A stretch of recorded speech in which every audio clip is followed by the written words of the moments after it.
The great hall of the Galactic Council buzzed with quiet conversation. Representatives from dozens of star systems sat in their floating chairs, arranged in perfect circles around the central speaking platform. The air smelled of ozone and strange alien perfumes. Holographic displays showed star maps and trade routes that connected thousands of worlds across the galaxy. Ambassador Deho stood at the center platform, his tall frame casting shadows across the polished floor. His dark uniform bore the golden, symbols of the Valerian Empire, one of the most powerful forces in known space. He had called this emergency session, and now every eye in the chamber watched him. "Fellow council members," Deho began, his voice carrying clearly through the vast space.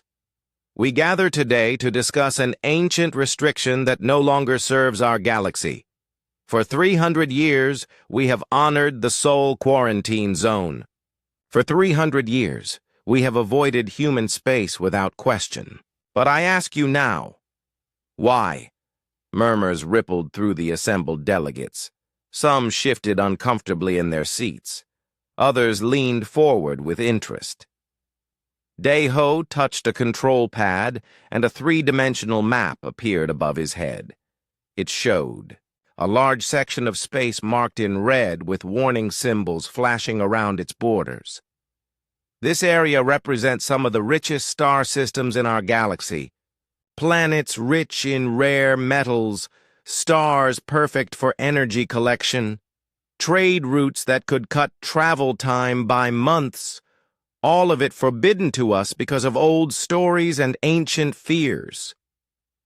"Those are not just stories," interrupted Elder Kethmar, from the Zephyrian Collective.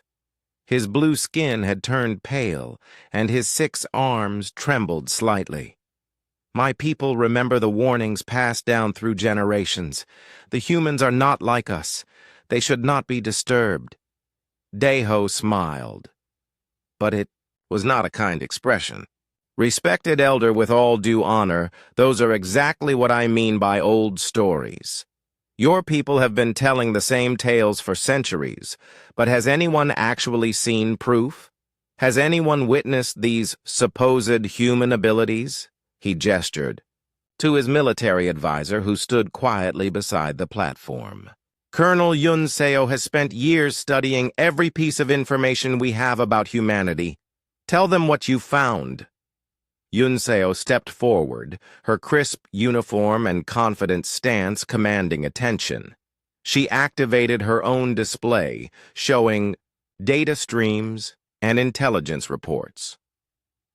"Our analysis shows that humans have had no contact with galactic civilization for 3 centuries. Their technology appears to have stagnated. Our deep space sensors detect only primitive energy signatures from their territory. Simple fusion reactors, basic spacecraft propulsion, nothing that suggests advanced development." She paused, letting the information sink in. "Most importantly, we have detected no military expansion, no fleet movements, no signs of the great war machine that the old stories describe. If humans were truly the galaxy-threatening force that legends claim, wouldn't we see some evidence? Wouldn't they have tried to expand beyond their borders?" Elder Kethmar's primary arms waved in distress. "The warnings exist for good reason. The Sol Accords were signed by every major power in the galaxy. Every species agreed to stay away from human space." "Yes," Deho said, his voice growing stronger. "Accords signed 300 years ago, when our understanding of the galaxy was primitive, when our technology was barely advanced enough for interstellar travel. We have grown, evolved, become more powerful. Perhaps it is time to revisit these ancient agreements." Another delegate, Ambassador Vex Tana of the Crystalline Collective, spoke up. Her voice chimed like musical bells. "What exactly are you proposing, Deho?" "A simple diplomatic mission," Deho replied smoothly. "Not an invasion, not a military campaign, Just a small fleet to make contact with humanity and establish proper diplomatic relations. We approach them as equals, offering trade and friendship. If they truly are as advanced as the legends claim, they will welcome us. If they are not, he shrugged, then we will have freed the galaxy from an unnecessary fear. The hall erupted in heated discussion. Some delegates argued passionately against the idea, while others seemed intrigued by the possibility of accessing the forbidden resources. Deho watched it all with satisfaction. He had planted the seed of doubt, and it was growing. Elder Kethmar stood on his chair, his full height impressive even among the varied alien forms. You speak of approaching as equals, but your eyes hold the look of a conqueror. What happens if you are wrong about human capabilities? Deho's expression hardened. Elder, if humans possess the power that legends describe, why would they allow themselves to be quarantined? Why would they agree to stay isolated while the rest of the galaxy prospers? The most logical explanation is that the quarantine was their idea because they knew they could not compete with advancing galactic civilization. Yunseo added more data to her display. Our intelligence suggests that humans may have even regressed technologically. The energy signatures we detect are weaker now than they were a century ago. It's possible their civilization is in decline. Or, perhaps, said a new voice from the back of the chamber, they have learned to use energy more efficiently. All heads turned toward the speaker. It was Ambassador Tokhen of the Neutral Worlds Alliance, a small, elderly being whose species had served as mediators for countless conflicts. His voice was soft, but it carried the weight of centuries of experience. In my long life, Tokhen continued, I have seen many powerful forces that preferred to remain hidden. Sometimes the greatest strength is the kind that doesn't need to be displayed. Deho's smile returned, sharp and confident. Respected Tokhen, that sounds suspiciously like another old story. In my experience, true power cannot be hidden forever. It always reveals itself. The debate continued for hours. Delegates argued about the wisdom of the mission, the interpretation of ancient treaties, and the reliability of intelligence data. But Deho had prepared for this moment for months. He had allies among the major powers, species that wanted access to the resources locked away in human space. When the vote was finally called, it was close but decisive. The diplomatic mission was approved by a margin of 7 votes. As delegates filed out of the chamber, their conversations mixing into a low roar of excitement and concern, Elder Kethmar approached Deho. I pray to my ancestors that you are right, the old being said quietly. Because if you are wrong, you may have doomed us all. Deho clasped the elder's shoulder with false friendliness. Elder, sometimes progress requires taking risks. The galaxy has been held back by fear for too long. After the chamber emptied, Deho and Yunseo stood alone beside the holographic display of human space. The red warnings still flashed around the borders, but they seemed less threatening now. When do we begin preparations? Yunseo asked. Immediately, Deho replied. I want our best ships and most experienced crews. We'll approach from the least populated border of human space and make our intentions clear from the beginning. Touched the display, zooming in on the outer edge of the quarantine zone. 300 years of isolation end now. It's time for humanity to rejoin the galaxy, whether they want to or not. Neither of them noticed that the energy readings from human space had just increased by a factor of 10. Captain Minho stood on the bridge of the Valerian dreadnought Starbreaker, watching the star charts with growing excitement. Behind him, 12 of the most advanced warships in the Valerian fleet maintained perfect formation. Each ship carried enough firepower to level a planet, though this was supposed to be a diplomatic mission. "Status report," Minho ordered, settling into his command chair. The bridge around him hummed with quiet efficiency, displays showing everything from engine output to weapon readiness. "All ships report ready, Captain," replied his first officer, Commander Tae-jin.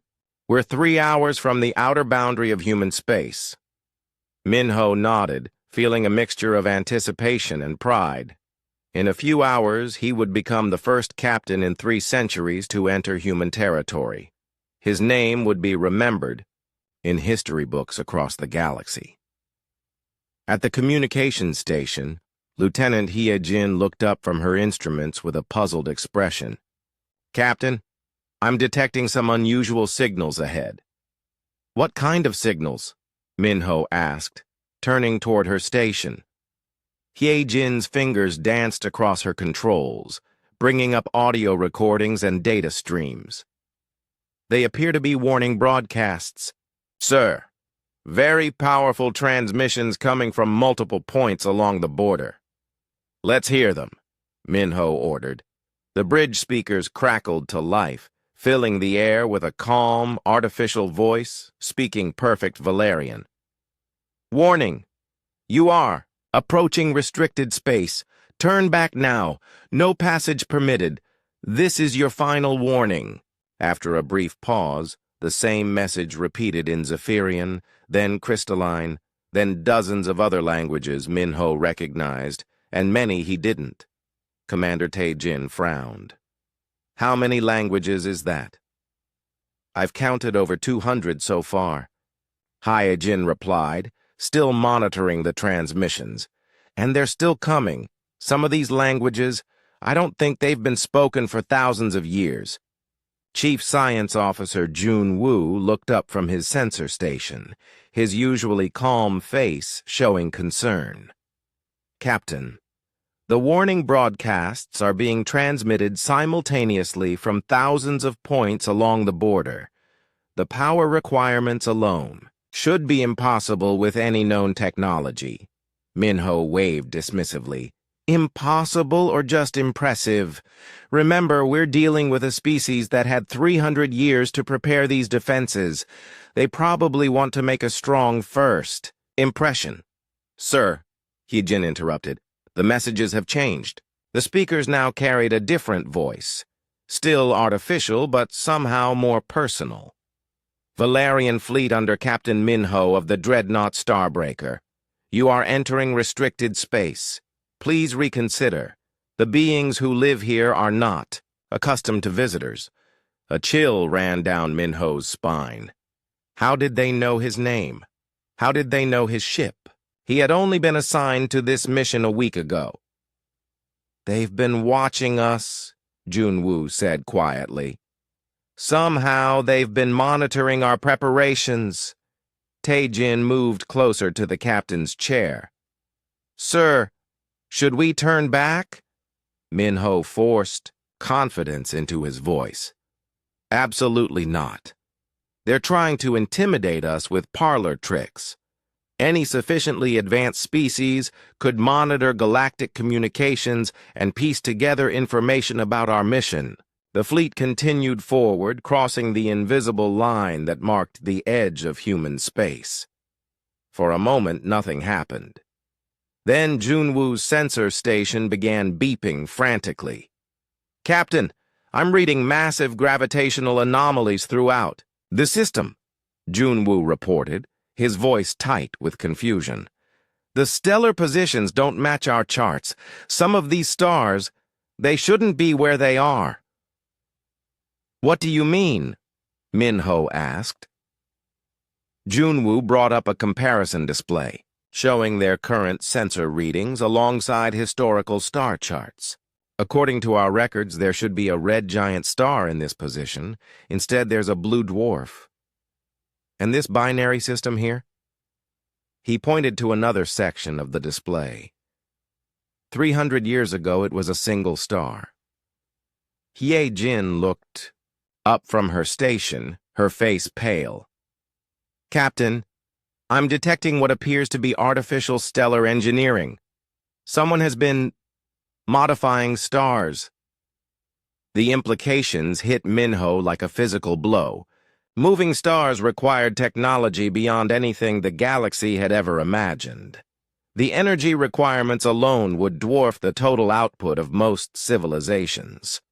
Sir, Tae-jin said carefully, perhaps we should reconsider our approach. Before Minho could respond, new signals filled their communications array. This time, it wasn't warnings. It was music. Soft, gentle melodies and alien harmonies flowed through the bridge speakers. It was beautiful, unlike anything Minho had ever heard. But there was something unsettling about it, too. The music seemed to come from everywhere at once, as if space itself was singing. Where is that coming from? Minho demanded. Hye-jin worked frantically at her controls. I can't pinpoint a source, Captain. The music appears to be transmitted directly through space-time itself, not through any conventional communication method. Junwoo's hands trembled as he operated his instruments. Captain, the gravitational waves in this region are artificially modulated. Someone is using gravity itself as a communication medium. The music faded, replaced by another voice. This one sounded human, warm and friendly, speaking in accented but clear galactic standard. Welcome to the neighborhood. Sorry about all the warning messages. The automated systems are a bit dramatic. Are you folks here for tourism or trade? Minho found his voice. This is Captain Minho of the Valerian Empire. We come in peace, seeking to establish diplomatic contact with humanity. Oh, that's wonderful, the voice replied with genuine enthusiasm. We don't get many visitors. Most people seem to think we're scary or something. I'm Flight Controller Yuri, and I'll be your guide today. Would you like the scenic route or the express path to Seoul? The scenic route? Minho repeated, confused. Great choice. You'll want to see the renovation work on the Proxima system. The kids are so proud of their first stellar upgrade project. Fair warning, though, they're still learning, so the orbit adjustments might seem a bit wobbly. Commander Tae-jin leaned close to Minho. Sir, what's a stellar upgrade project? Before Minho could respond, Yuri's voice continued cheerfully. Oh, and don't worry about the defense grids. I've told them you're friendly. They won't bother you as long as you stick to the designated routes. Defense grids? Hye Jin whispered. Junwoo's sensor array lit up like a festival display.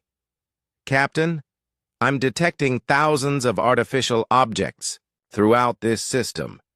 They were completely invisible until now. On the main screen, space around them suddenly revealed itself to be filled with structures. Massive geometric forms that dwarfed their ships hung silently in the void. Some looked like delicate crystalline sculptures. Others resembled enormous mechanical flowers. All of them radiated power signatures that made Junwoo's instruments scream warnings. Those are the defense grids, Yuri explained casually. Mostly automated, but they're quite polite once they know you're invited. Now, shall we begin the tour? Minho stared at the impossible structures surrounding his fleet. Each one was larger than his entire ship and apparently invisible to their sensors until activated. The engineering required to build such things was beyond galactic civilization's capabilities. How many of these grids are there? He asked. Oh, I don't really keep count, Yuri replied. They build themselves, you know. But don't worry about them. Let's talk about the interesting stuff. Are you interested in stellar engineering, terraforming, Or maybe some of our dimensional fold projects. Minho realized that his diplomatic mission had just become something entirely different. They weren't making first contact with an isolated human civilization. They were being given a tour by beings whose casual engineering projects involved moving stars. "Yuri," he said carefully, "exactly how many humans live in this region of space?" "Oh, not many," came the cheerful reply. "This is just one of the outer suburbs, maybe a few trillion people. Most folks prefer the inner systems where the weather's better." The bridge fell silent except for the gentle humming of the surrounding defense grids, which had begun singing again in harmonies that made space itself seem to smile. The Valerian fleet followed Yuri's cheerful directions deeper into human space, passing through regions that defied everything Minho thought he knew about the universe. Stars burned in colors that shouldn't exist, and planets orbited in patterns that violated basic physics. "Next stop on our tour," Yuri announced through their communications, "the Outer Guardian stations. These are some of our oldest installations, built about 200 years ago when we were still learning the basics." Ahead of them, massive structures emerged from the darkness of space. At first glance, they looked ancient and almost primitive compared to the sleek Valerian ships. The stations were enormous, easily 10 times the size of the Starbreaker, but their design seemed oddly simple. Rough metal surfaces, basic geometric shapes, and what appeared to be improvised additions bolted onto the original framework. "They look abandoned," Commander Taejin observed, studying the display screens. Chief Science Officer Jun Woo ran deep scans on the nearest station. "I'm not detecting any life signs, Captain. No active weapon systems, no shield generators. The power readings are minimal." Lieutenant Hyejin tried to establish communication with the stations.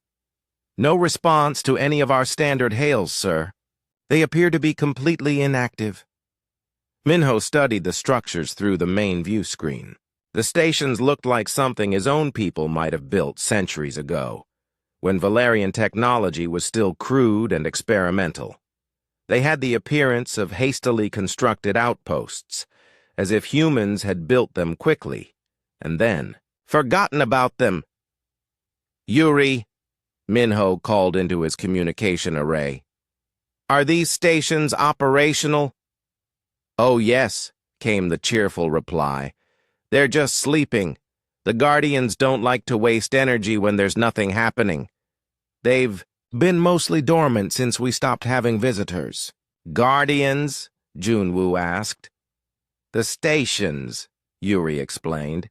"Each one has its own personality. They're a bit shy around strangers, but they're really quite friendly once you get to know them." Minho exchanged glances with his officers. The human woman spoke about the stations as if they were living creatures, not machines. It was either poetic language or something far more concerning. "Yuri, when you say personality," Minho began. "Oh, I know it sounds strange," Yuri interrupted with a laugh. "But after a couple hundred years, most of our larger constructions develop their own quirks. Guardian Station 7, for example, absolutely refuses to work on Tuesdays, says it needs time to think." The Valerian officers stared at each other in bewilderment. Machines that developed personalities? Stations that could refuse orders? It was impossible according to everything they knew about artificial intelligence. "Captain," Junwoo said quietly, "I'm detecting massive computational cores within these stations. The processing power appears to be, well, it's off our measurement scale." "How is that possible?" Taejin asked. Junwoo adjusted his sensors, trying to get more accurate readings. "I don't know, sir. The technology is unlike anything in our databases. But the energy efficiency is incredible. They're running planet-sized computational systems on what appears to be a fraction of the power our ships use for basic operations." As the fleet moved past the first line of Guardian stations, Minho felt a growing sense of unease. The stations looked primitive, but Junwoo's readings suggested technology far beyond galactic standards. It was like discovering that a simple wooden cart was actually powered by antimatter engines. "Yuri," Minho called again, "how many of these Guardian stations are there?" "Oh, I'm not sure," came the casual reply. "They built themselves, mostly. Started with just a few, but they liked the work, so they made more. I think there are several thousand now, maybe more. They don't always report in." Several thousand. Minho tried to process that number. Each station was larger than most space cities, with computational power that exceeded anything the Valerian Empire could build. And they had built themselves. "Sir," Hyojin said, her voice tight with concern, "I'm detecting movement from the stations." On the main screen, the apparently dormant Guardian stations were slowly rotating to track the Valerian fleet's movement. It was subtle, almost imperceptible, but unmistakable. The massive structures were watching them. "They're just curious," Yuri explained, somehow sensing their concern. "It's been a long time since they've had visitors. Don't worry, they're very polite. They won't do anything unless asked." "Unless asked by whom?" Minho demanded. "Well, by anyone, really," Yuri replied. "The Guardians are quite helpful. If you needed anything, they'd be happy to assist." Junwoo's instruments began registering new readings. "Captain, the stations are now following us." Minho looked at the tactical display. The Guardian stations had indeed begun moving, maintaining a careful distance behind the fleet. They moved with impossible grace for structures their size, like vast whales gliding through the cosmic ocean. "Yuri, why are they following us?" "Oh, they're just being escorts," Yuri said with the same cheerful tone. "Standard procedure for visitors. They want to make sure you don't accidentally wander into any of the construction zones." "Construction zones?" Taejin asked. "Stellar renovation projects, mostly. We're upgrading several of the older stars in this region. The radiation can be a bit intense during the process." Minho felt a chill run down his spine. Stellar renovation. They were talking about modifying stars as casually as he might discuss. Repairing a damaged hull. How do you renovate a star?" he asked. Not sure he wanted to know the answer. "Oh, it's quite simple, really," Yuri replied. "You adjust the fusion process to burn more efficiently. Maybe add some heavier elements to change the color. Sometimes restructure the core if you want to change the energy output.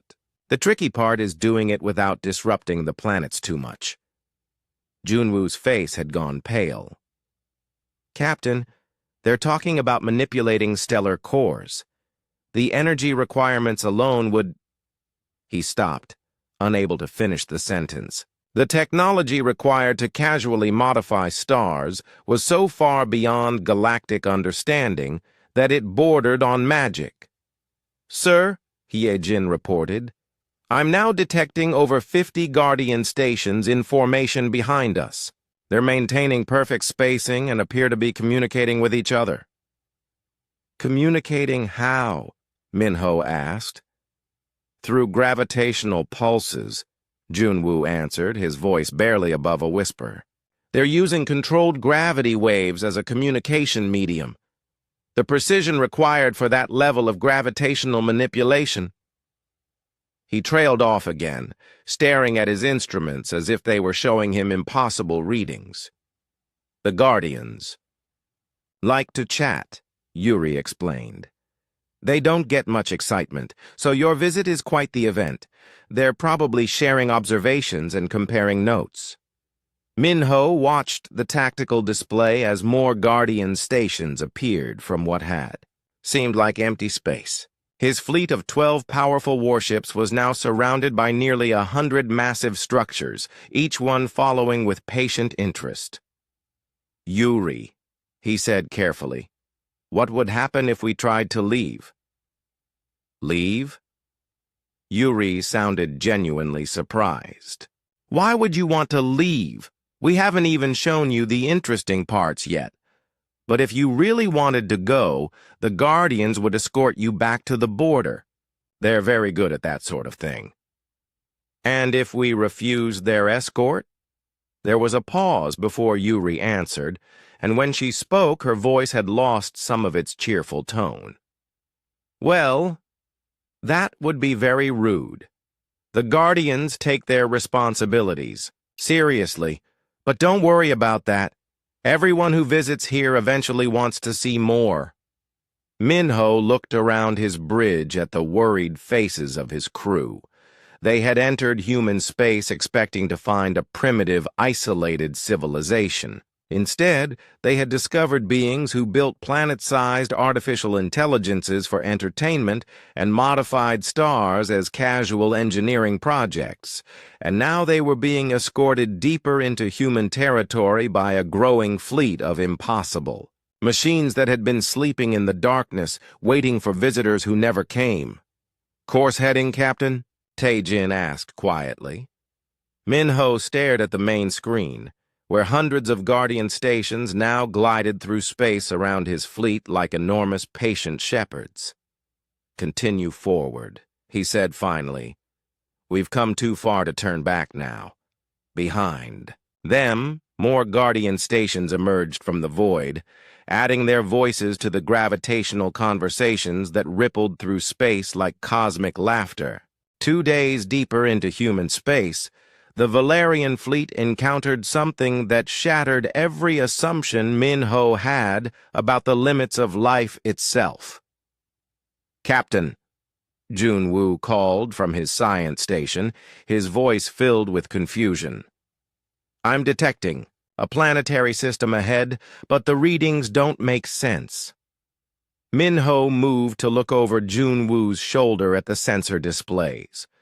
The data streams showed a system with 5 planets orbiting a bright yellow star, but the readings were impossible. What am I looking at? Minho asked. The second planet, sir, Junwoo replied, pointing to a set of readings that made his instruments flash warning signals. According to our sensors, the surface temperature is over 2,000 degrees. The atmospheric pressure is crushing. The radiation levels would kill any known life form in seconds. An uninhabitable world, then, Commander Tae-jin said. That's not unusual. Junwoo shook his head. That's just it, sir. I'm detecting massive life signs, cities, transportation networks, what appears to be a thriving civilization living directly on the surface. Minho stared at the readings, trying to make sense of what he was seeing. Your instruments must be malfunctioning. I've run full diagnostics. 3 times, Captain. The readings are accurate. Lieutenant Hae-jin looked up from her communication station. Sir, I'm receiving what appears to be local broadcast signals from the planet. Entertainment programs, news reports, casual communications. In this environment? Minho asked. That's impossible. Yuri's cheerful voice crackled through their communication system. Oh, you found Forge World. That's one of our newer colonies. The kids there love the warm weather. Warm weather? Minho repeated. Yuri, our sensors show surface temperatures that would melt most metals. Really? Yuri sounded genuinely interested. Huh, that does sound a bit toasty. I guess the thermal. Regulation systems must need adjustment. I'll mention it to the local council. Minho felt his worldview shifting again. Thermal regulation systems. They were talking about controlling the temperature of an entire planet as casually as adjusting the climate control in a room. Yuri, how do humans survive in those conditions? Oh, you adapt, came the simple reply. After a few generations, the environment becomes quite comfortable. The children especially love playing in the thermal vents. Thermal vents? Junwoo whispered. At 2,000 degrees? Captain, Ye-Jin interrupted, you need to see this. She transferred her visual feeds to the main screen. The display showed the surface of the impossible planet, and what Min-ho saw made his mouth fall open. Cities sprawled across landscapes of flowing lava and molten rock. Not enclosed habitats or protected domes, but open cities where beings walked freely through what should have been instant death. The architecture was beautiful, with flowing lines that seemed to dance with the thermal currents around them. Magnify Sector 7, Min-ho ordered. The image zoomed in to show what appeared to be a public park. Children played games on surfaces that glowed red-hot, laughing as they tossed balls of what looked like liquid fire back and forth.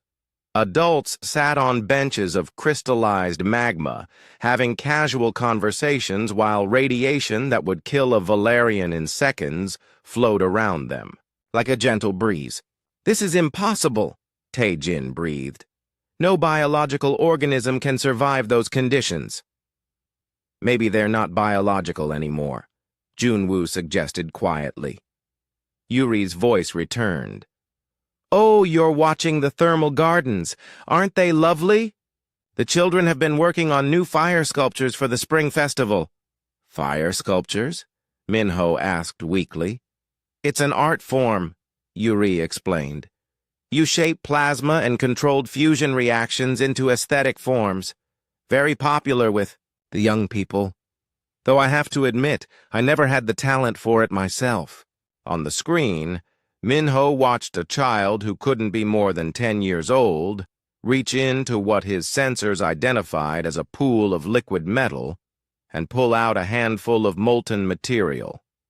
She shaped it with her bare hands into the form of a flower, then tossed it into the air where it floated, spinning slowly and glowing like a small sun. "The thermal currents keep them suspended," Yuri noted, apparently watching the same display. "It's quite pretty at night when you have thousands of them floating around the city." Commander Tae-jin gripped the back of Min-ho's chair. "Sir, we need to understand what we're dealing with. Are these still human beings?" "Of course they're human," Yuri replied, somehow hearing the question. "Though I suppose the definition has gotten a bit flexible over the years. When you can modify yourself to live anywhere you want, the distinction between different environments becomes less important." "Modify yourself?" Min-ho asked. "Well, yes. Biological adaptation, genetic engineering, cybernetic enhancement, dimensional phase shifting, whatever works best for the local conditions. Most people prefer to keep their basic human form, but you adjust the details as needed." Junwoo's instruments beeped frantically. "Captain, I'm detecting what appears to be controlled fusion reactions occurring within the life forms themselves." "They're using fusion as a metabolic process," Min-ho realized. "They've turned their own bodies into living fusion reactors." "It's quite efficient," Yuri agreed cheerfully. "No need to worry about food or energy sources. You just absorb ambient radiation and process it directly. Very convenient for long space trips." Min-ho stared at the impossible scene on his screen. These weren't humans as he understood the term. They were beings who had transcended every biological limitation, who had rebuilt themselves to thrive in environments that would destroy entire civilizations. "Yuri," he said carefully, "how many worlds like this do you have?" "Oh, thousands," came the casual reply. "Every environment is interesting in its own way. We have people living in the cores of gas giants, on the surfaces of neutron stars, in the event horizons of black holes. Each location has its own unique culture and lifestyle." "The event horizons of black holes?" Tae-jin repeated faintly. The time dilation effects create wonderful artistic opportunities, Yuri explained, though the mail service is a bit slow. Hye-jin looked up from her station, her face pale. Captain, I'm receiving communications from 17 other inhabited worlds in this system alone. The life signs are extensive. How extensive? Minho asked. Each world appears to support billions of inhabitants, sir. But they're living in conditions that should be completely lethal. Frozen planets with surface temperatures near absolute zero, gas giants with crushing atmospheric pressure, worlds bathed in radiation from nearby pulsars. And they're all human? Minho asked. Modified human, Yuri corrected. We like variety. It keeps life interesting. On the main screen, the image changed to show another world in the system. This one was a frozen ice ball where the atmosphere itself had solidified. But cities of impossible beauty rose from the crystalline landscape, their spires reaching toward space like fingers of living diamond. Beings moved gracefully across the surface, their forms adapted to the crushing cold, turning the lethal environment into a home of stunning artistry. The ice sculptors on Crystal World are among our finest artists, Yuri noted. They work with materials at the atomic level, creating structures that exist in multiple dimensions simultaneously. Minho sank into his command chair, overwhelmed by the implications of what he was seeing. These weren't the primitive, isolated humans that galactic intelligence had suggested. These were beings who had conquered every limitation of biology and physics, who treated the most hostile environments in the universe as comfortable neighborhoods. Yuri, he said quietly, why do you stay isolated from the rest of the galaxy? There was a pause before she answered, and when she spoke, her voice was gentler than before. We tried contact once, a long time ago, but it didn't go well. Other species found our lifestyle undisturbing. They couldn't understand why we would want to change ourselves so much, so we agreed to stay in our own space, to let everyone else develop at their own pace. But now we're here, Minho pointed out. Yes, Yuri agreed, and he could hear the smile in her voice. And I have to admit, it's nice to have visitors again, even if you do seem a bit fragile for the local environment. Minho looked around his bridge at the worried faces of his crew. They had come here expecting to find humans. Instead, they had discovered gods who had chosen to remain hidden, beings who had transformed themselves into living embodiments of the forces that shaped the universe itself, and they were being welcomed like old friends, returning home after a long journey. 3 days after witnessing the impossible colonies, the Valerian fleet encountered their first active human vessel. It appeared on their sensors like a ghost materializing from empty space, close enough to touch but somehow undetected until the moment it chose to be seen. "Captain!" Lieutenant Hye-jin called out, her voice sharp with surprise. "Ship approaching off our starboard bow. How did it get so close without triggering our sensors?" Minho rushed to the main view screen and felt his jaw drop. The human ship looked like something assembled from spare parts in a junkyard. Mismatched hull sections had been welded together with obvious repairs, creating a patchwork vessel that seemed to defy any coherent design philosophy. Parts of it appeared to be salvaged from different ship classes, different time periods, maybe even different species. "That thing is barely holding together," Commander Tae-jin observed, studying the image with professional concern. "Half those. Hull patches look temporary." Chief Science Officer Jun-woo ran his instruments over the approaching vessel. "Captain, this is impossible. The ship's structural integrity readings suggest it should have fallen apart long ago. But somehow it's not only functional, it's elegant. Elegant? Minho asked. The energy flow patterns, sir. Despite appearances, this vessel is incredibly efficient. Its running systems I can't even identify on what appears to be minimal power input. The communication array crackled to life, and a warm female voice filled the bridge. Hello there. Welcome to human space. I'm Yuri, and I'll be your escort today. So this was the cheerful guide who had been leading them deeper into human territory.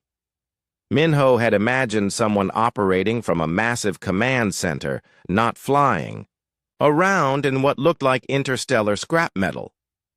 Yuri, Minho replied, we appreciate the welcome, but we don't require an escort. Oh, but I insist. Yuri's voice bubbled with enthusiasm. It's been so long since we've had visitors. Besides, you really don't want to wander around unguided.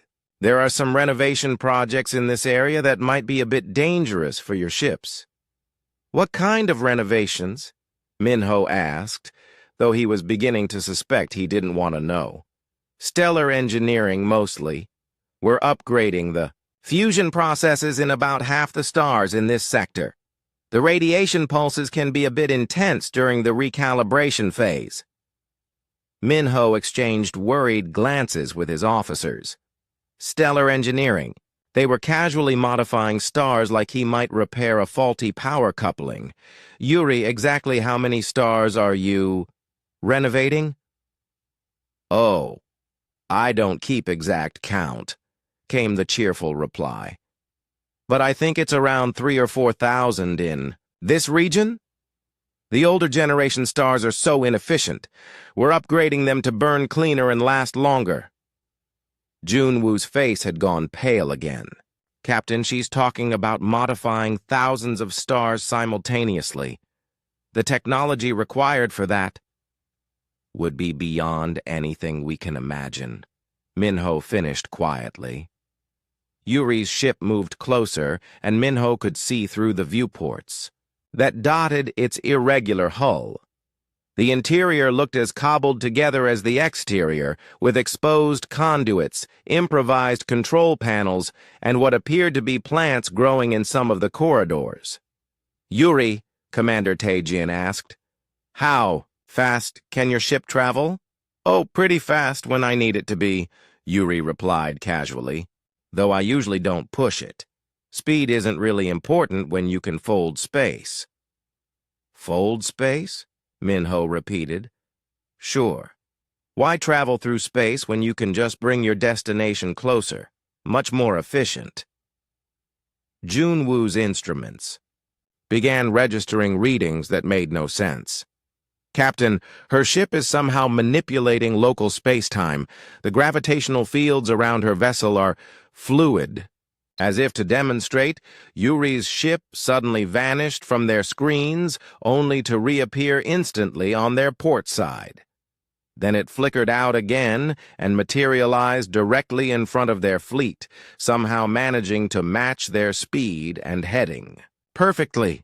Sorry about that, Yuri said, sounding slightly embarrassed. Sometimes the navigation system gets playful. It likes to show off for guests. Your navigation system is sentient? Heejin asked. Oh yes. Most of our technology develops personality after a while. It's more fun that way, though it can be a bit unpredictable.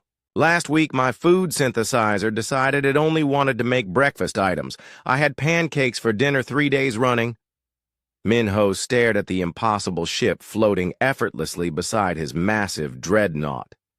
Despite looking like it was held together with hope and spare wire, it was casually demonstrating technology that could revolutionize galactic civilization. Yuri, would it be possible to examine your ship's systems? He asked. For scientific purposes? Oh, I don't think that would work very well, Yuri replied thoughtfully. Most of our technology is grown rather than built. It tends to be cranky. Around foreign systems. Grown? Junwoo asked. Well, yes, we found that biological engineering is much more flexible than mechanical construction. Most of my ship is actually alive, in a sense. The hull sections are modified organisms that can adapt to different environments. The power systems are symbiotic energy creatures, and the computer cores are crystalline life forms that enjoy solving problems. Minho felt his understanding of technology crumbling around him. Ships that were alive, computers that were living crystals, navigation systems with personalities. Yuri, he said carefully, how long have humans been developing this kind of technology? Oh, a few hundred years now. We started small, just modifying ourselves to survive in harsh environments. But once you understand how to work with living systems, the possibilities become endless. On the sensor displays, more human ships began appearing. Each one looked as improvised and impossible as Yuri's vessel, but the readings showed technology that operated on principles the Valerian Empire didn't even have theories about. How many ships are out there? Taejin asked quietly. I'm detecting 17 vessels now, Hyejin reported. No, wait, 23. They keep appearing and disappearing. Oh, those are just the neighbors, Yuri explained. Word got out that we have visitors, so everyone wants to take a look. Don't worry, they're just curious. Yuri, Minho said. We were told that human space was lightly populated. Well, this is one of the outer suburbs, Yuri agreed. Most people prefer to live closer to the galactic core where there's more activity. How many people live in the outer suburbs? Minho asked. Oh, not many. Maybe a few trillion? Most of the population is concentrated in the inner systems. Abai. Few trillion, in what humans considered a lightly populated area. Minho tried to imagine what the inner systems might contain and found he couldn't. Captain, Junwoo called urgently. I'm reading massive energy buildups throughout the system. Something's happening. Before Minho could respond, the stars around them began to change. The light from the nearest star shifted from yellow to blue, then to a brilliant white. In the distance, another star pulsed rhythmically, its surface rippling like water. Oh, that's just the renovation schedule, Yuri explained. The local stars are getting their upgrades today. You picked a great time to visit. The light shows are always spectacular during stellar reconstruction. Minho watched in awe as beings casually reshaped the fundamental forces of the universe. Around them, stars danced to human will. Space itself bent to their convenience, and they treated it all as routine maintenance. Yuri, he said quietly, what happens now? Well, that depends, Yuri replied cheerfully. Would you like to continue the tour? I was thinking we could visit the Sol system next. It's really quite lovely this time of year, and the children are working on some wonderful new projects. Minho looked around his bridge at the faces of his crew. They had come to make contact with humanity. They had found something far more profound and terrifying than they could have imagined. Yes, he said finally. We'd like to see more. Wonderful, Yuri exclaimed. Follow me, and don't worry about the stellar radiation. I'll adjust the local space-time to keep you comfortable. As the impossible human ship led them deeper into a realm where gods played with stars like children with toys, Minho wondered if his fleet would ever find their way home.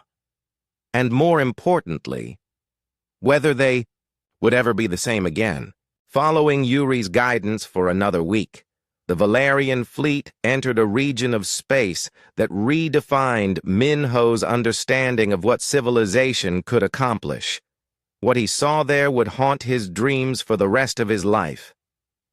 Captain, Chief Science Officer Junwoo called out, his voice barely steady. You need to see this. The main view screen lit up with an image that seemed impossible. Ahead of them stretched a ring of structures that encircled an entire star. Not orbiting around it, but actually wrapped around the stellar surface like a shell, capturing every photon of energy the star produced. "That's a Dyson sphere," Minho whispered. "But the theories said it would take thousands of years to build. Something like that?" "Oh, that old thing?" Yuri's voice came through their communications with casual amusement. "That was one of the early projects. The children built it for a school assignment about renewable energy. Took them most of a summer."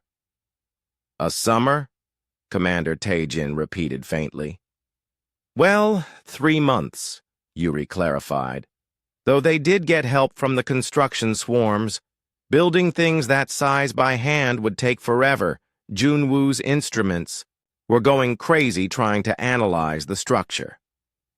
"Captain, the engineering specifications are beyond our measurement capabilities.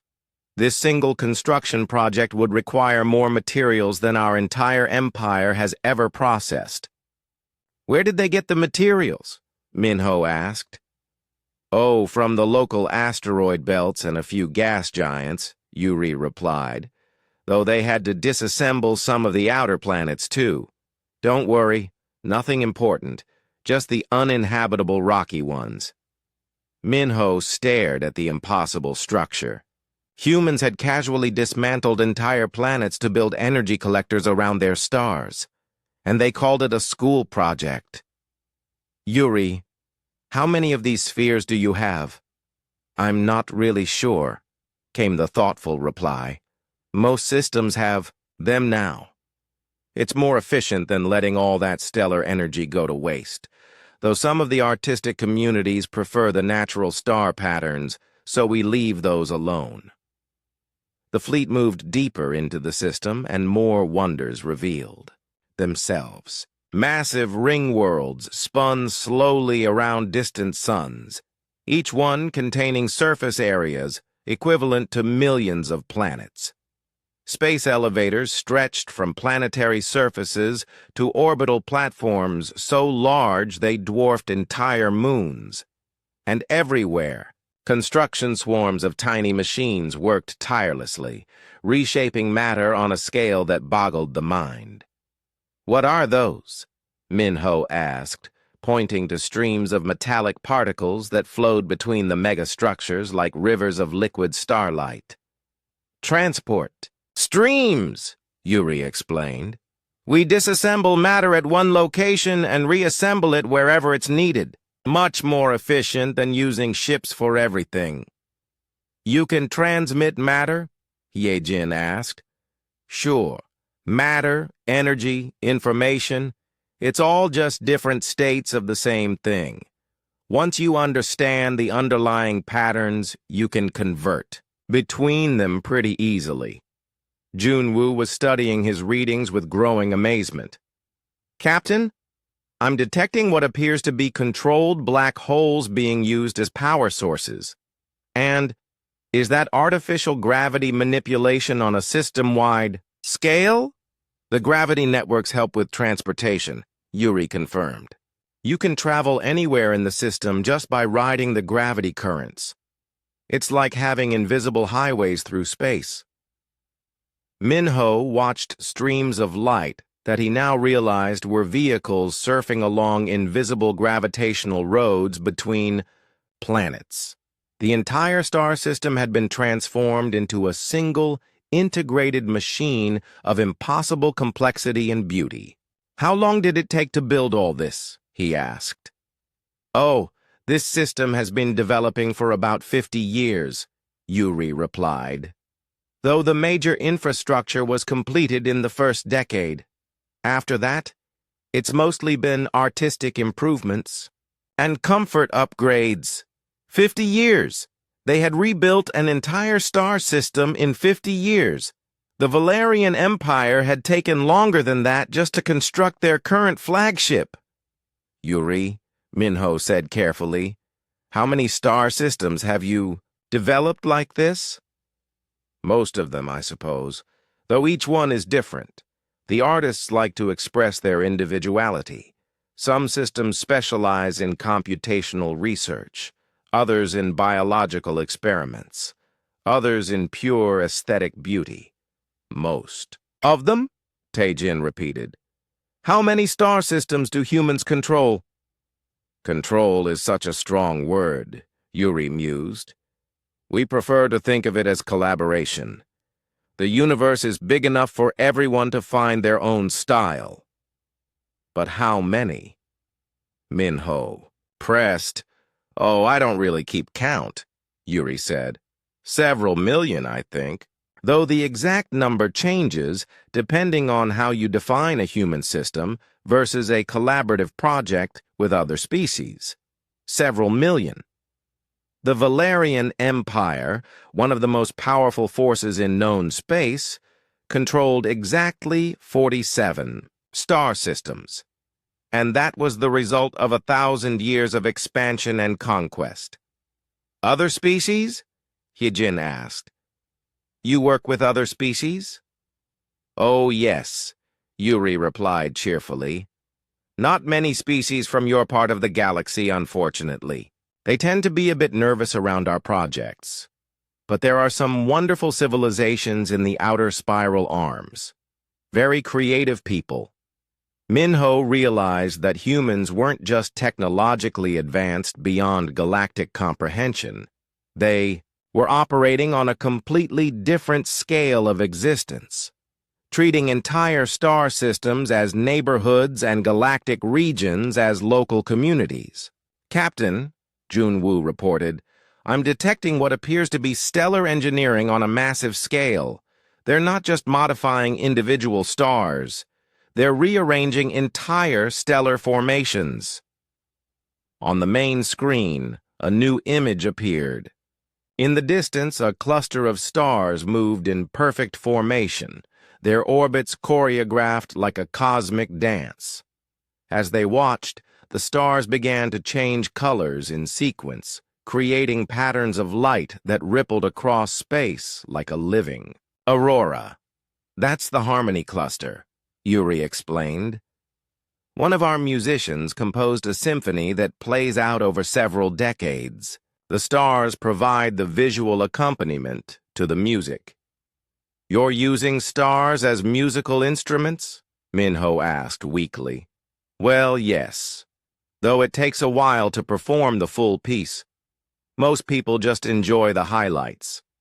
Commander Taejin sank into his chair. Captain, we're not dealing with a technological civilization. We're dealing with beings who treat the fundamental forces of the universe as art supplies. Oh, that's a lovely way to put it, Yuri said, apparently overhearing the comment. Though, I'd say it's more like gardening on a cosmic scale. You plant some ideas, nurture them with energy and creativity, and eventually they grow into something beautiful. Minho stared out at the impossible vista surrounding his fleet. Megastructures that dwarfed planets, artificial black holes powering cities that floated freely in space, streams of pure energy carrying information and matter between worlds, and stars themselves dancing to human music. Yuri, he said quietly, why don't other species know about this? Why do galactic databases show human space as primitive and underdeveloped? There was a pause before Yuri answered, and when she spoke, her voice was gentler than before. Because we don't advertise, she said simply. We learned a long time ago that not everyone is comfortable with our approach to development. Some species prefer to advance more slowly to maintain their traditional ways of life. We respect that. But the quarantine zones, the warnings, are to protect others, not us, Yuri finished. We've found that some species become overwhelmed when they encounter our projects. It's easier for everyone if we maintain some distance. Minho understood now. The quarantine wasn't to keep humans contained. It was to preserve the sanity and self-worth of species who weren't ready to learn that beings like themselves existed. Beings who had transcended every limitation that other civilizations struggled against. "What happens now?" he asked. "Well, that's up to you," Yuri replied. "You can continue the tour if you'd like. We're approaching some of the more densely populated areas. I think you'd find them interesting." Minho looked around his bridge at the stunned faces of his crew. They had come to make diplomatic contact with humanity. They had discovered that they were insects attempting to negotiate with gods. "Yes," he said finally. "We'd like to see more." "Wonderful," Yuri said, and the warmth in her voice made it clear that she genuinely enjoyed sharing her people's achievements. "Next stop, the Sol system. That's where most of the really impressive projects are located." As Yuri's impossible ship led them toward humanity's heartland, Minho wondered what could possibly be more impressive than what they had already seen. Soon, he would find out. As the Valerian fleet approached what Yuri cheerfully called downtown Seoul, Minho prepared himself for wonders beyond imagination. He thought he was ready. He was wrong. The first shock came when they passed what appeared to be empty space, and Junwoo's sensors detected massive structures hidden by some kind of visual distortion field. "Captain, there are objects all around us," Junwoo reported, his voice tight with amazement. "Structures the size of moons, but they're somehow invisible to direct observation." "Oh, those are the residential districts," Yuri explained casually. "Most people prefer privacy, so their homes are dimensionally shifted. You can only see them if you know how to look." "Dimensionally shifted?" Minho repeated.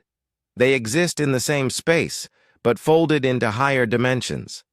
It's like having your house in the same location as your neighbors, but on different floors of reality. Much more efficient use of space." Before Minho could process the implications of beings who lived in folded dimensions, something appeared in their path that made him question his sanity. A child. She couldn't have been more than 10 years old, floating freely in the vacuum of space without any protection. No spacesuit, no force field, no breathing apparatus. Just a small human girl with dark hair tied in ribbons, wearing what looked like a simple dress that fluttered in the solar wind. "Contact!" Lieutenant Hyejin shouted. "Human child! Directly ahead!" "Emergency stop," Minho ordered. But Yuri's voice cut through their panic. "Oh, don't worry about so young," she said with the tone of an adult discussing a neighbor's child playing in the yard. "She's just practicing her stellar maintenance homework."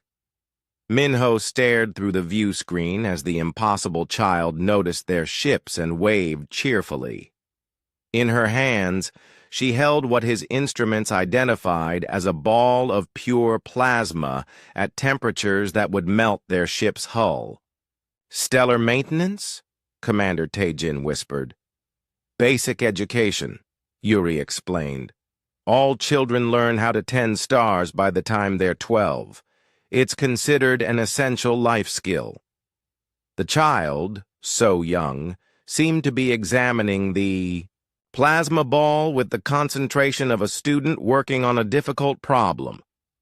As they watched, she began reshaping it with her bare hands, molding the ball of stellar fire like clay. The plasma responded to her touch, shifting from a simple sphere into an intricate flower with petals that danced with controlled fusion reactions. "How is she touching plasma?" Junwoo asked, his voice barely above a whisper. "Well, you have to adjust your physical structure a bit," Yuri replied matter-of-factly. "Shift your molecular coherence to match the plasma frequency. It's actually quite easy once you get the hang of it." So Young held up her plasma flower and seemed to be considering it critically.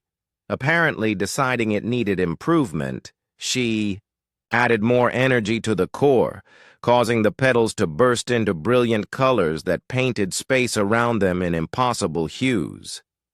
She's working with controlled fusion at the molecular level, Jun-Woo reported, his instrument struggling to analyze what they were seeing. The precision required to maintain stable plasma in artistic formations is something every human child learns in school, Minho finished, understanding beginning to dawn on him. So Young noticed their ships watching her and smiled brightly. She waved again, then tossed her plasma flower toward the nearby star.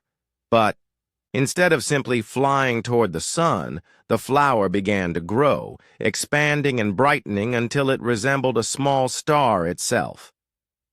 "She's feeding the furnace," Yuri explained. "Part of the maintenance routine.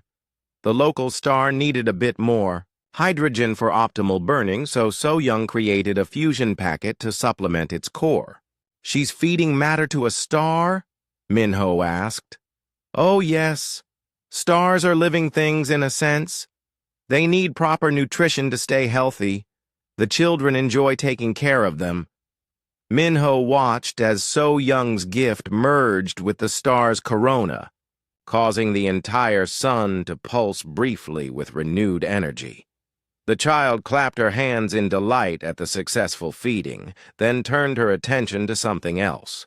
From empty space, she pulled what appeared to be raw matter, assembling it into another sphere of plasma.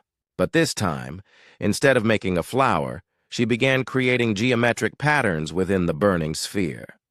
Complex mathematical structures that rotated through dimensions Minho couldn't name. "What is she making now?" Tae-jin asked.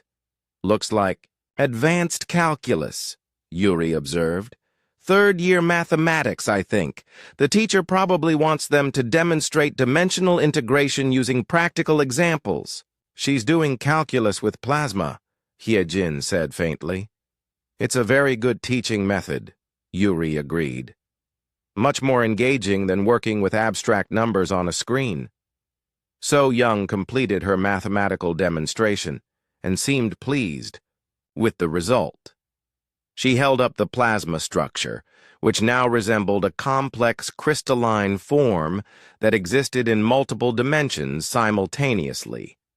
Then, with a gesture that looked like releasing a soap bubble, she let it float away into space. "Where is it going?" Minho asked. "Probably to her teacher for grading," Yuri replied. "The homework collection system will pick it up automatically." As if to confirm her words, something that looked like a small star detached itself from the nearby solar collection arrays and gently captured So Young's homework. The star creature examined the dimensional mathematics for a moment, then produced what appeared to be a pleased humming sound that resonated through space-time itself. "Excellent work, So Young," a new voice said through their communications. It sounded like an elderly human woman. "Your integration of fourth-dimensional calculus with plasma dynamics shows real improvement." "Thank you, Teacher Yunji," So Young called back, her voice somehow carrying clearly through the vacuum. "Can I try working with neutron star material tomorrow?" "Not until you've mastered basic fusion control," Teacher Yunji replied with the patient tone of educators everywhere. "Remember what happened last time you tried to handle collapsed matter?" So Young looked disappointed, but nodded obediently. She waved once more at the Valerian ships, then simply vanished. "Where did she go?" Minho demanded. "Home for dinner?" "Probably," Yuri said. "The children aren't allowed to stay out in open space after dark. Safety rules." Minho stared at the empty space where a human child had just been casually manipulating stellar forces for homework practice. A child who could reshape plasma with her hands, feed energy to stars, and perform advanced mathematics using controlled fusion reactions. "Yuri," he said quietly. "How old was that child?" "So young? I think she's 8. Maybe 9? She's quite advanced for her age." And this is normal human education? Oh, yes, though most children don't show So Young's aptitude for stellar work until they're at least 10. She's quite gifted. Commander Tae Jin was staring at his instruments, as if they had betrayed him. Captain, that child was generating energy outputs comparable to our main engines, while doing homework. Elementary homework, Yuri corrected. The advanced classes work with much more interesting projects. What kind of advanced projects? Minho asked, though he was afraid to hear the answer. Oh, galactic architecture, universal constants optimization, dimensional engineering. You know, the usual teenage interests. Minho felt his world-view crumbling completely.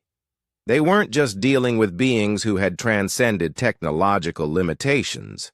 They were dealing with a species where children routinely performed feats that would be considered miraculous by galactic standards. Yuri, he said carefully, what do adult humans accomplish? Well, that varies depending on personal interests, Yuri replied thoughtfully. Some focus on artistic expression, others on scientific research, others on social projects, though most people pursue multiple interests over their lifetimes. Their lifetimes? Oh, yes. Most people live for several thousand years now. It gives you time to really explore different fields of study, several thousand years, of beings who considered stellar engineering to be elementary education and dimensional manipulation to be child's play. Captain, Junwoo said quietly, I'm detecting massive energy buildups throughout the system. Something's happening. Before Minho could respond, space around them began to change. The background star field shifted as reality itself seemed to fold and reshape. New constellations appeared in impossible patterns, while distant galaxies suddenly became visible as if through powerful telescopes. Oh, that's just the evening light show, Yuri explained. The art students are presenting their final projects today. They've been working on a piece that demonstrates the relationship between space-time curvature and aesthetic beauty. Minho watched in awe as human students casually reshaped the visible universe around them, using galaxies as brushstrokes and space-time itself as their canvas. What he was witnessing wasn't just advanced technology. It was beings who had become forces of nature themselves, who saw the cosmos as their playground and the fundamental laws of physics as gentle suggestions. Welcome to the Sol System, Yuri said warmly. I hope you're enjoying the tour so far. Minho could only stare as children played with the building blocks of creation itself, while their teachers smiled proudly at homework assignments that redefined the nature of reality. 3 weeks after the Valerian fleet's return to galactic space, Ambassador Dae-ho stood once again in the Great Hall of the Galactic Council. But this time, he was not the confident leader who had proposed the mission. His hands shook as he activated the holographic displays, and his voice carried none of its former arrogance. Fellow council members, he began, then stopped, struggling to find words that could convey what Captain Minho had reported. The diplomatic mission to human space has returned. What we discovered changes everything we thought we knew about our place in the universe. The assembled delegates leaned forward with interest. Many had expected reports of primitive human settlements, perhaps some amusing examples of technological backwardness that would justify opening trade relations. Elder Keth Mar of the Zephyrian Collective spoke first. What did you find, Dae-ho? Are the humans as harmless as you predicted? Dae-ho's face was pale as he began transmitting the data streams from the mission. The humans are not harmless, Elder. They are not primitive. They are not isolated by our quarantine. He touched a control, and the first images appeared above the platform. Views of the Guardian stations, massive structures that dwarfed entire cities, moving through space with impossible grace. "These are automated defense platforms," Deho explained, his voice hollow. "Each one contains computational power that exceeds our entire empire's combined processing capability. There are thousands of them, and they were built for entertainment." Murmurs rippled through the assembly as more images followed. The impossible worlds where humans lived in conditions that should have killed any known life form. Cities floating on the surfaces of stars. Children playing in environments that would destroy entire fleets. "The humans have not stagnated," Deho continued. "They have transcended every limitation we thought defined biological existence. They modify themselves to live anywhere in the universe. They treat stellar engineering as childhood education. They use entire star systems as art projects." Ambassador Vextana of the Crystalline Collective spoke, her voice chiming with disbelief. "Surely these images are fabricated.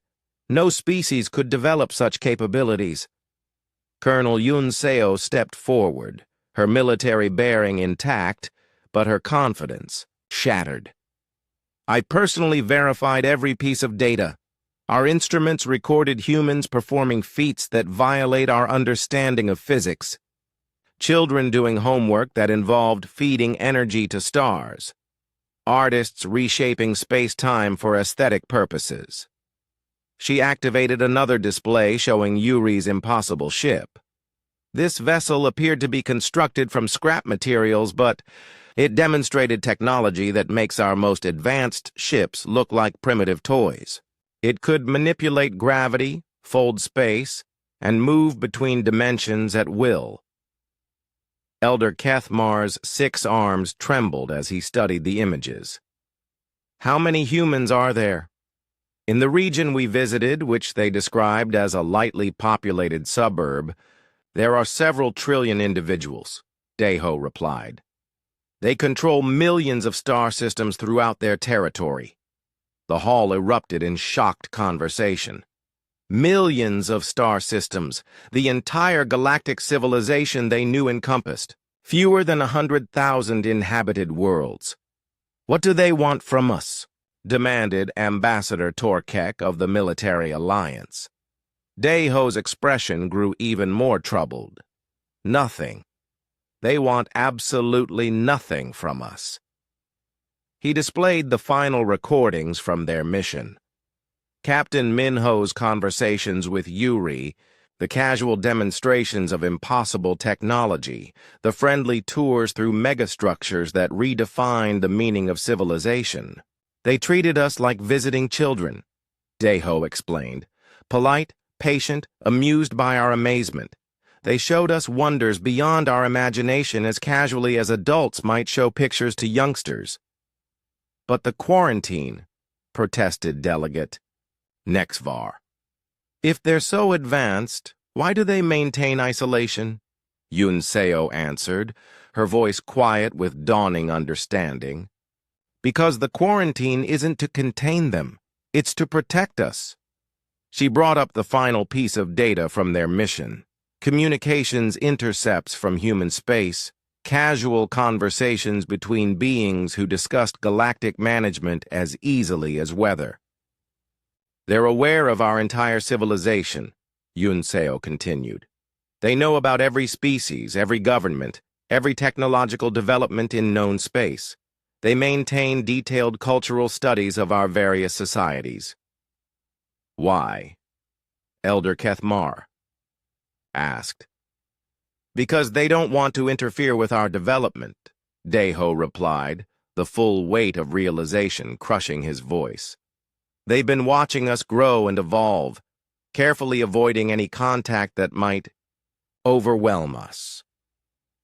The truth settled over the assembly like a blanket of humility. The great galactic civilization they had built, the technologies they were so proud of, the territorial disputes that seemed so important, all of it was occurring. under the patient observation of beings who could reshape reality itself. The Saul Accords, Elder Kethmar said slowly, were not treaties of mutual protection. They were humanity's way of giving us space to develop without feeling inadequate. Exactly, Deho confirmed. The quarantine zones, the ancient warnings, the stories about dangerous humans, all of it was designed to keep us from accidentally discovering how small we really are. Ambassador Tokhen of the Neutral Worlds Alliance spoke, his ancient voice, carrying the weight of centuries. And now we have discovered it. The hall fell silent as delegates processed the implications. Every territorial ambition, every technological pride, every assumption about their importance in the cosmic order had been revealed as the games of children observed by patient adults. "What happens now?" asked Ambassador Vex Tana. Deho looked around the chamber at the faces of beings who had thought themselves masters of the galaxy. Now we understand why no species enters human territory. Not from fear of conquest, but from the humbling knowledge of what we would find there. He activated one final display, showing a message that had arrived shortly after their fleet's return. It was from Yuri, the friendly human who had guided their tour. "Hello again," the message began in Yuri's cheerful voice. "I hope you had a pleasant journey home. Thank you for visiting our neighborhood. It was wonderful to have guests after so long." The message continued with the warmth of a neighbor speaking to friends. "I wanted to let you know that we're very proud of the progress your various civilizations have made. The art, the science, the social developments, all quite impressive for your stage of development." A pause, then Yuri's voice grew gentler. "I hope our little tour didn't overwhelm anyone. We sometimes forget that not everyone is used to our lifestyle. Please know that we have great respect for the different paths that species choose for their growth." The final part of the message carried an invitation that would reshape galactic policy forever. If any of your people are interested in learning more about our approaches to development, you're always welcome to visit again. We have some wonderful educational programs that might be helpful, though please understand that we'll always respect your choice to develop at your own pace. The message ended with a casual postscript that sent chills through every delegate present. "Oh, and please don't worry about the quarantine boundaries. We've adjusted them to give your expanding civilizations more room to grow. The universe is big enough for everyone to find their own path." As the recording finished, the full magnitude of humanity's casual generosity became clear. They had been quietly managing galactic development, creating safe spaces for younger species to evolve, all while maintaining the fiction that they were the ones being contained. Elder Kethmar stood slowly, his aged form trembling with the weight of revelation. "We must vote immediately to reinforce the quarantine protocols, not to contain humanity, but to preserve what dignity we have left." "Agreed," said Ambassador Vex Tana, her crystalline voice unusually subdued. "We must also issue a formal apology to humanity for our intrusion." Deho nodded, understanding now why the ancient warnings had been so emphatic. "I will draft the apology personally. We violated their privacy and forced them to reveal truths we were not ready to comprehend." The vote was unanimous. The quarantine zones would be reinforced and expanded. Trade routes would be redirected to avoid even the outer edges of human space. Most importantly, new protocols would be established to ensure that no other species would accidentally stumble into contact with beings so far beyond their understanding. As delegates filed out of the chamber, their conversations muted by the Humbling knowledge of their true place in the cosmic order, Elder Kethmar approached Deho. "You achieved your goal," the old being said quietly. "You made contact with humanity and established diplomatic relations." Deho's laugh was bitter. "Did I? Or did I simply force cosmic adults to gently explain to galactic children why they shouldn't wander into the grown-ups' neighborhood?" "Perhaps both," Elder Kethmar replied wisely. "But now we understand. The greatest gift humanity gave us was not their technology or their knowledge. It was their restraint." Deho stared at the holographic display, still showing human space, now marked with new warning beacons and reinforced boundaries. They could have conquered the galaxy at any time. They could have imposed their will, their technology, their way of life on every species they encountered. Instead, they chose to watch from a distance.